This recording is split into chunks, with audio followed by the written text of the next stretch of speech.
Halo semuanya, perkenalkan saya Mika Manurung. Saya adalah salah satu mahasiswi dari Universitas Sari Mutiara Indonesia, Prodi Ilmu Komunikasi semester 1. Nah, di video ini saya akan menjelaskan tentang psikologi komunikasi dan PR.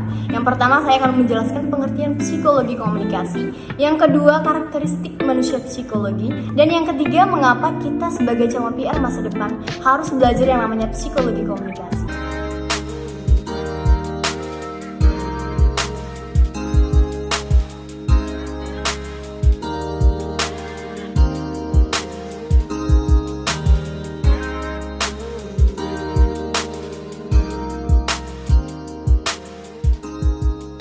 Nah, yang pertama, apa sih psikologi komunikasi itu?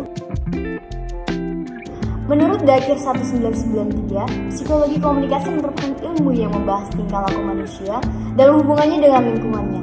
Menurut Rahmat 2018, psikologi komunikasi merupakan ilmu yang meneliti kesadaran, perilaku, dan pengalaman manusia. Yang kedua, karakteristik manusia psikologi komunikasi. Yang dimaksud dengan karakteristik manusia komunikasi itu apa sih?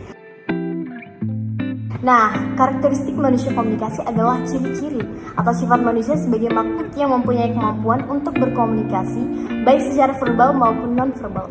Ada 4 konsep psikologi komunikasi tentang manusia. Yang pertama ada konsep psikoanalisis, yang kedua ada konsep behaviorisme, yang ketiga ada konsep psikologi kognitif, dan yang terakhir ada konsep psikologi humanistis. Yang pertama, konsep manusia dalam psikoanalisis. Menurut Sigmund Freud, perilaku manusia hasil interaksi 3 dalam kepribadian manusia. Ada ID, ego, dan superego. ID adalah dorongan-dorongan biologis dari pusat insting manusia. Yang kedua, ego. Ego bergerak berdasarkan prinsip realitas. Ego sebagai mediator penengah untuk ID. Yang ketiga ada superego atau hati nurani yang merupakan internalisasi dari norma-norma sosial dan kultur masyarakat. Kedua ada konsep manusia dalam behaviorisme. Dalam konsep ini mengatakan bahwa kita sebagai manusia cepat terpengaruh oleh lingkungannya. Manusia itu cepat belajar dari lingkungannya. Yang ketiga, konsep manusia dalam psikologi kognitif. Konsep ini menjelaskan bahwa walaupun kita belajar dari lingkungan kita, tapi kita selalu berpikir sehingga tidak mudah terpengaruh. Dan yang keempat, ada konsep psikologi humanistik.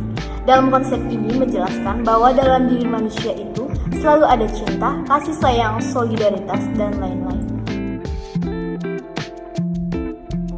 Nah, pembahasan yang terakhir, kenapa sih sebagai calon PR masa depan kita harus mempelajari yang namanya psikologi komunikasi?